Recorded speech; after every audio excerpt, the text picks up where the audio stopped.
Good afternoon. I made a life-changing decision when I was in my 10th standard. I decided I didn't want to study further. And I magically wanted to become an astronaut, just like fly away to space. Or I wanted to create something like that for myself here. I was walking past Chitrakala Parishat once. I never knew about it. I missed my bus. And I read a board which said art classes, and I thought it's one of those, during the weekends. So I just went inside and checked, and I realized that there's a course that I could do for 5 years and get a degree out of it. So I remember reconfirming and asking, do I have to study for this course? And he was like, no, you just have to draw. So I ran back home and I told my dad that I want to study at Chitrakala Parishat and I didn't want to do anything else. It was luck that I got through, and that's how art found me first. Once I joined college, the first 2 years was about figuring out why I decided to do this, am I doing the right thing, and it was really difficult then for me to choose this space because it wasn't a very successful thing. You can only become an artist, you can become a drunkard. These were the other options of becoming an artist. So I was thinking about it for 2 years. I wasted my time, didn't do anything specifically creative, and I was trying to understand what art is for myself. And soon I got to know about, soon I realized that I can sort of create a space for myself, and I started venturing outside college. So I started looking for things that people try and do for art outside college, like different other forms of art. So once I got to know more about the artists who worked on paintings and their psychology behind it, and why they were doing it as form of an expression, and I tried to understand how they were working towards it, and I started finding my solace with art. Soon, this was a phase where I was I had an opportunity to start teaching at the age of 17. So I was teaching kids in a school where with difficulties. So I worked with the art teacher very closely in terms of giving them some sort of a therapy and relief with art. So the next, so then I started venturing out into theatre because I started watching a lot of plays. I was really interested in how the other forms of art were unfolding. So I used to go to Rangashankara and watch a lot of plays. And slowly I roped myself into a lot of troupes and started helping them with set design. And I started doing a little bit of costume as well for them. So right now what was happening is I finished college and I started teaching in a school full time. So I was teaching there for about 4 years, and I was really comfortable teaching. I was earning enough money, and I was also doing theatre. I was doing things that I liked. I sort of started getting very comfortable with that life, and that scared me a lot. Where comfortability for me was very stagnant in terms of learning. So there was a little bit of traveling that was involved, of course, because of the weekends and the school holidays that I would get. But my solo traveling started probably at the end of my teaching years, and I decided that this was something that was really exciting for me because it didn't have an agenda, it didn't have a plan, and I was that kind of a person with all sort of impulsive decisions. So it helped me more, enhance that more. So I started traveling extensively once I quit school, and I wasted 1 year doing a lot of things. I was teaching in a school in Chennai. I used to just travel anywhere and try to find something to do for myself. Sometimes it wasn't related to art, but most of the times it was. So I started my first community project with the Vellore jail, and it was a very small project that happened there, but it really gave me a lot to take back. So I decided, okay, so that kept in the behind of my mind, and I had to anyway make a living. So I, by chance, applied for NID and I got through to teach. But I was teaching there only for a year and a half. I was a junior professor there. I realized there's so much of a difference between art and design. I really didn't fit in the commercial aspect of NID, and I wanted to quit. I felt very suffocated. By then, I had reached the top notch of not being able to travel, and I thought I should pursue that further. I quit NID, I came back. I came back to Bangalore with an empty page. I was neither an artist, I wasn't a designer, I wasn't anything. That gave me a lot of opportunity to start new, to start my own way, to start anything. Like I could do whatever I want. So I took the liberty, and after then I started meeting a lot of people who were doing different things. So the first ever collaboration, or the first ever person I worked with, was this organization in the Western Ghats. There she worked for reviving arts and crafts tribals in the Western Ghat region. I joined her and I started making documentaries for her. I also started doing visual anthropology by sketching their life. So these are some of the tribes I worked with. So I started sketching an everyday sketch of what the lady that I worked with. Her name was Hanni. I lived with her, and I had to document her oral heritage, her oral literature. That she's the only one who can sing that anymore in her tribe.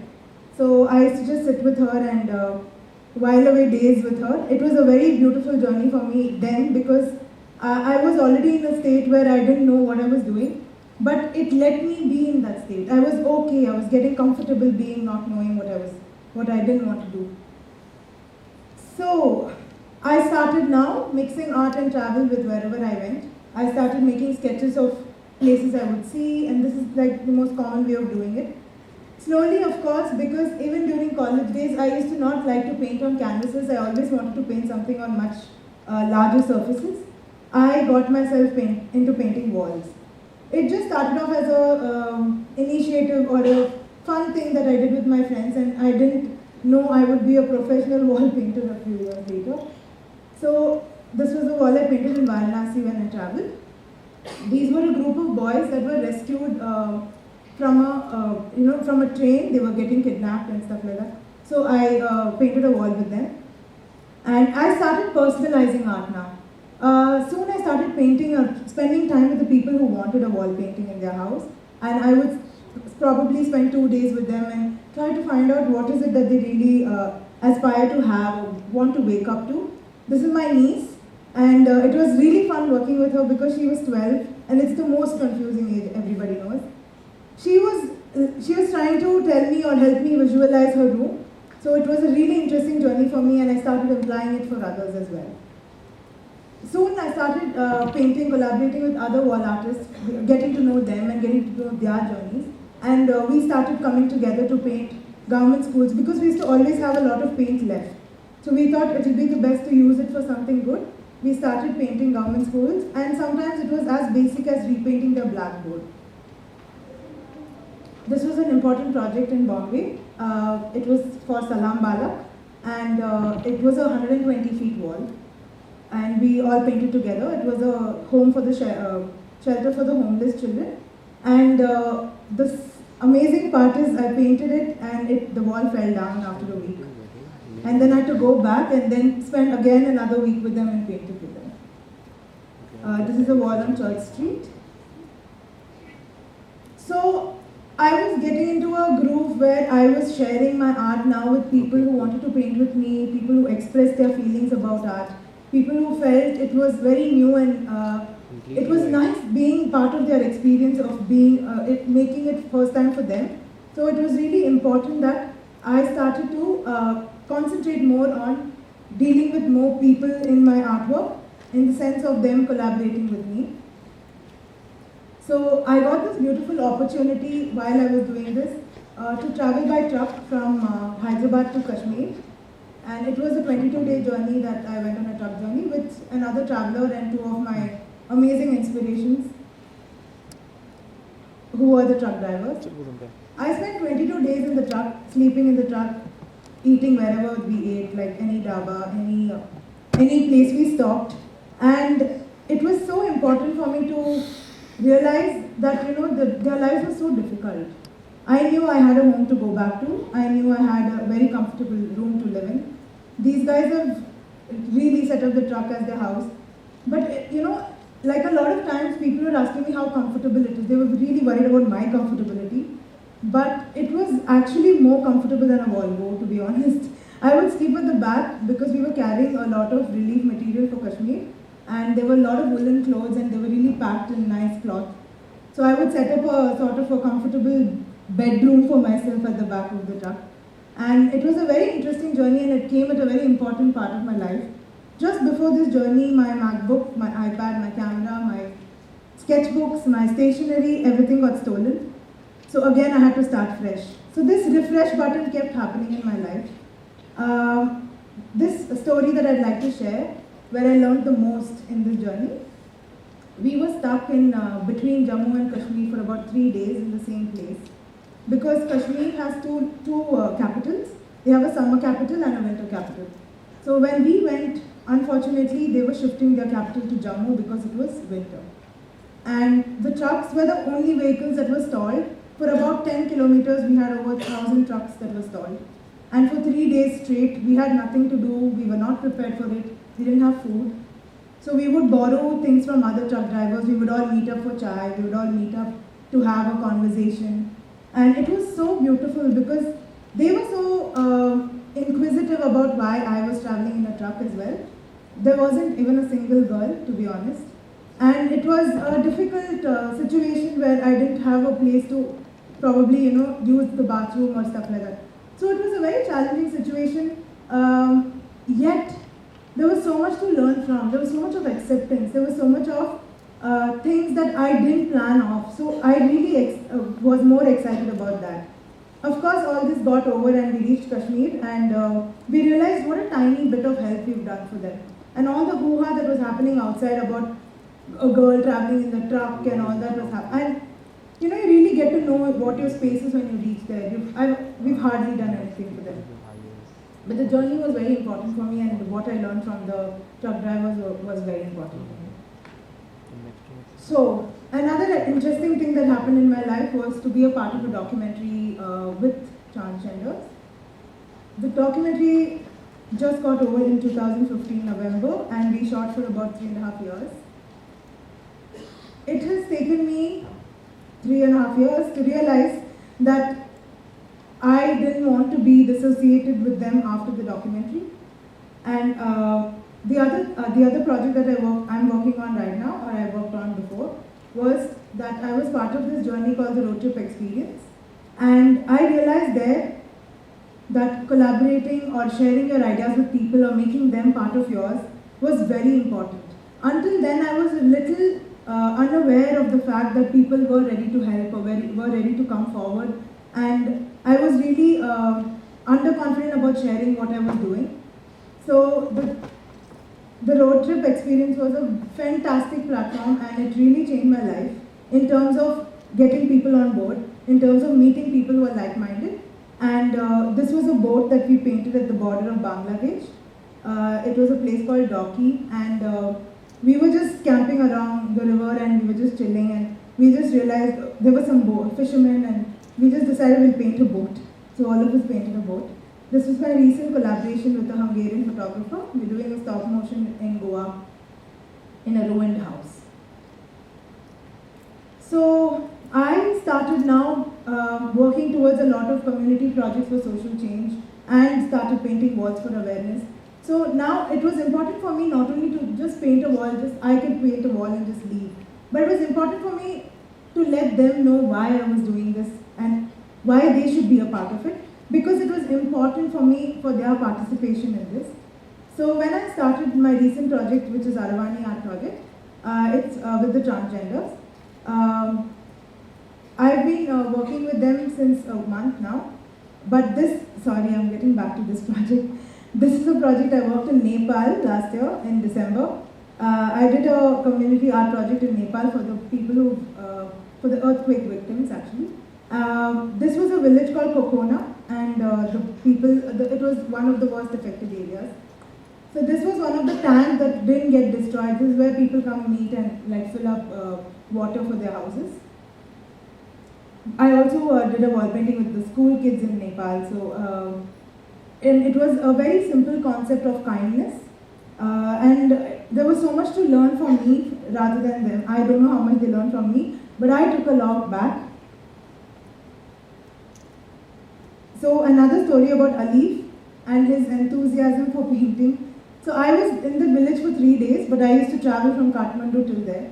I was talking to one of the organizers about me being there at 9 o'clock the next day. Now Alif has been overhearing my conversation and waiting for me in the bus stop since 8 o'clock in the morning. I reached an hour late. I was supposed to reach at 9. I reached at 10, and the first thing I saw was this boy waiting for me in that deserted village under the tree. And I got on and he was like, "You're 1 hour late." And I said, "For what?" He was like, "To paint. I've been waiting to paint since 1 hour." I was like, "Okay." So that really moved me because it was nice to hear it from somebody who's never painted a wall. So it's sometimes very interesting to see the enthusiasm that people bring also. Okay, now it's the Armani project that I've been working on since a month and a half. I'm just trying to include transgender, not to make them, not to subjectify them, not to pity, not for sympathy, and not for curiosity. I have worked with them for 3.5 years, and I know what they can do and what they're capable of. I just thought in my own way I can create an opportunity for them. We recently painted a wall. And because of the documentary, I got to meet so many of them and sort of mingle with them on a very personal level.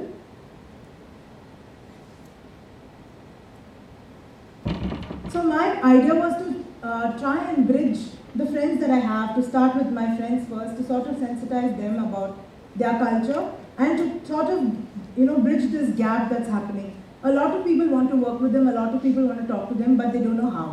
So since I had already had some connection or some sort of interaction with them, I made use of that, and I invited a few of my friends. I invited a few of my friends from their community, and we all painted a wall together for an awareness and just a chat. And this is a small video I'd like you all to watch.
ನಮ್ಮ time use ಮಾಡ್ಕೊಳ್ಳಿ, ನಾವು ಕಷ್ಟನ ಅರ್ಥ ಮಾಡ್ಕೊಳ್ಳಿ.